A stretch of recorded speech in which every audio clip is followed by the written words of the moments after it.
Bienvenidos a esta nueva edición de Poder y Dinero aquí en Americano Media. Santi, ¿cómo estás? Muy bien, Sergio. ¿Y vos cómo va eso? Muy bien. Preocupado por el contexto latinoamericano, la crisis en Ecuador, que como vos sabés muy bien, veremos cómo se resuelve. Va a haber elecciones en agosto, pero algunos sospechan que esto puede de alguna manera facilitar el retorno a Rafael Correa al poder. Veo en México síntomas de, bueno, un gobierno que claramente está buscando, por lo menos en algunos aspectos, confrontación con la justicia, que no acepta la decisión, sobre todo respecto al sistema electoral.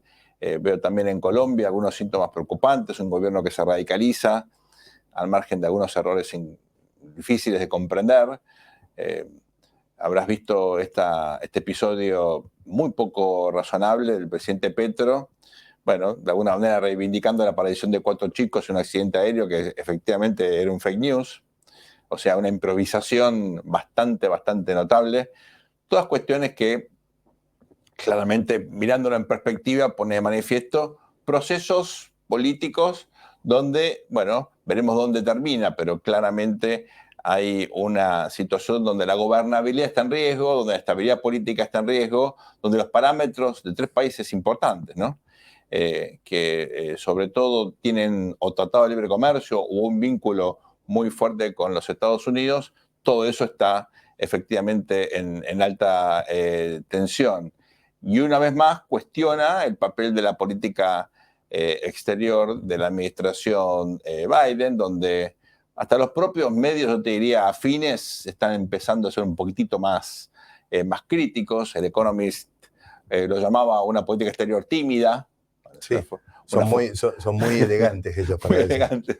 El presidente que, bueno, participa en la ronda del G7 ahí en nada más y nada menos que en Hiroshima, en Japón, con más de lo mismo, ¿no? Una ronda de sanciones a Rusia por la invasión a Ucrania, un endurecimiento, por lo menos parcial, de la política comercial respecto de China. ¿Cuál es tu opinión al respecto?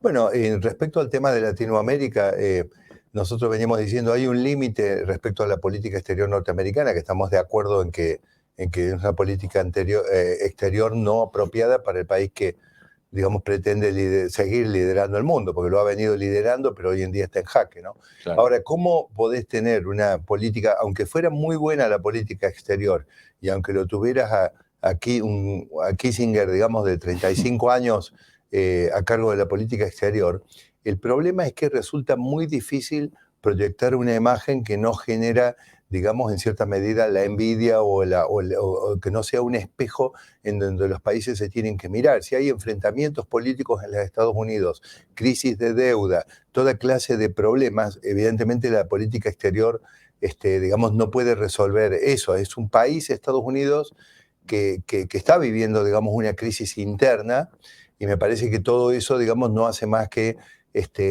bueno, la política exterior después es desafortunada, pero la política exterior tiene límites cuando la esencia, y es el modelo capitalista exitoso y de las libertades y la democracia liderado por Estados Unidos, no está generando realmente la admiración que generaba antes en muchos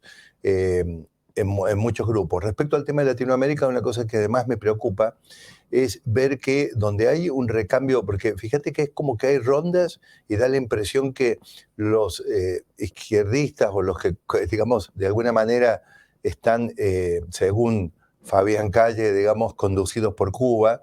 Yo creo que sí puede haber influencia cubana, pero a mí me da la impresión que son también en gran medida indígenas sus extravíos. Pero quiero decir, parece haber una ronda ahora donde de repente un gobierno de centro izquierda pierde, gana uno de centro derecha, pero el país se le hace ingobernable y termina en una crisis, ¿no es cierto? Y los únicos que estarían en condiciones de asegurar la gobernabilidad en términos de contener los disturbios sociales, ¿quiénes son? Precisamente los que controlan los sectores más revoltosos, más sociales. O sea, yo no digo que esto ya esté pasando masivamente, yo me estoy viendo que para ese lugar puede ir. Por ejemplo, nosotros podemos tomar el caso de Argentina, donde sabemos que parte de las especulaciones son, bueno, nos vamos a atrincherar, vamos a atrincherarnos en algunos distritos, como si fuera el Obersalzburg en su momento, digamos, de los nazis, y en este lugar vamos a esperar que los otros vengan e intenten hacer las reformas que dicen que van a hacer. Suerte con eso, pero nosotros les vamos a hacer la calle inmanejable. Entonces, ahí es donde a mí me parece que hay un punto, ¿no?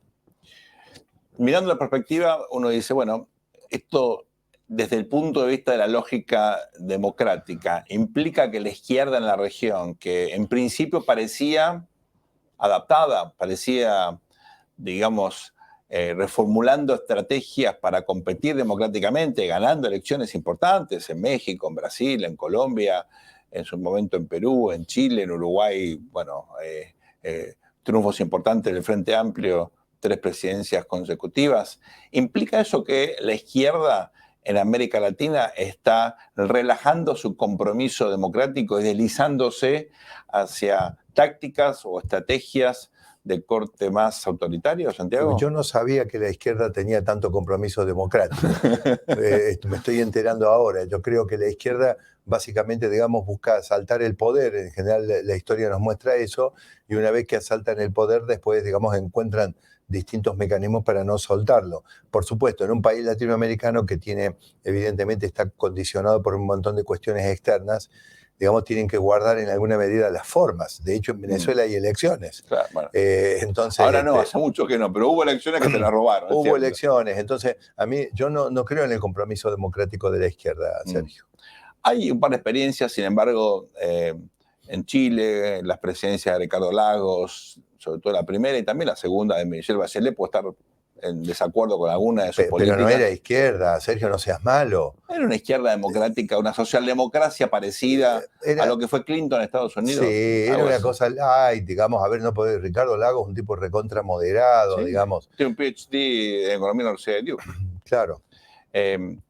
Y Michelle Bachelet fue funcionaria de las Naciones Unidas y puede tener, insisto, valores con los cuales uno tal vez no está del todo de acuerdo, pero fue una presidenta en 2 términos muy, creo yo, ¿no? Totalmente. Pero es lo mismo que pasa en Estados Unidos con los demócratas, en cierta medida. Es decir, se han hecho socialdemócratas más que demócratas hoy, pero yo estimo que el compromiso democrático lo siguen teniendo. Es decir, después, por supuesto, quieren forzar un poco instituciones y manipular los medios y demás, pero al menos en la parte formal, el compromiso democrático yo entiendo que lo tienen. ¿No es bueno, cierto? por ahí viene el punto, ¿no? Porque hay una minoría dentro del Partido Demócrata que es más, digamos, de izquierda, ¿no? De la izquierda más dura, con una política, me parece, con posturas más intervencionistas, con una reivindicación a veces inentendible de cierto consenso keynesiano clásico, ¿no? 60s y los 70s, como si eso hubiera terminado bien en Estados Unidos y en el mundo.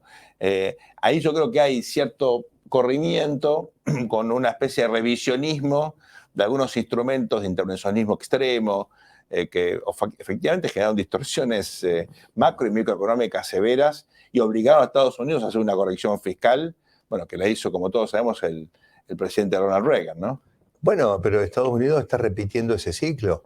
Estados Unidos ahora, Sergio, es decir, ayer, digamos, publicamos digamos, en distintos medios, se había publicado y en estos últimos días en diversas ocasiones, la evolución por ejemplo, del riesgo de default, del seguro de riesgo de default en el caso de los Estados Unidos. Es decir, tenés a México, a Brasil, a muchos países que claramente, digamos, son países importantes y demás, pero no podés comparar con Estados Unidos, con una prima de riesgo que debe ser increíble. 1/3 a 1/4 de la americana. Estamos hablando de riesgo de default a un año. Además, JP Morgan ha rebajado la categoría de la deuda norteamericana de AAA a AA. Es decir, estamos hablando de todas maneras de un nivel muy alto, pero digo, ¿qué hay más seguro que tener una creencia con los Estados Unidos? Seguro. Y sin embargo parece que eso se está cuestionando ahora. Entonces, me parece, ahí, vos fijate, 20 trillones de dólares la deuda en 2020, que había el presidente Trump, digamos, había tomado algunas medidas para estacionarla en ese lugar.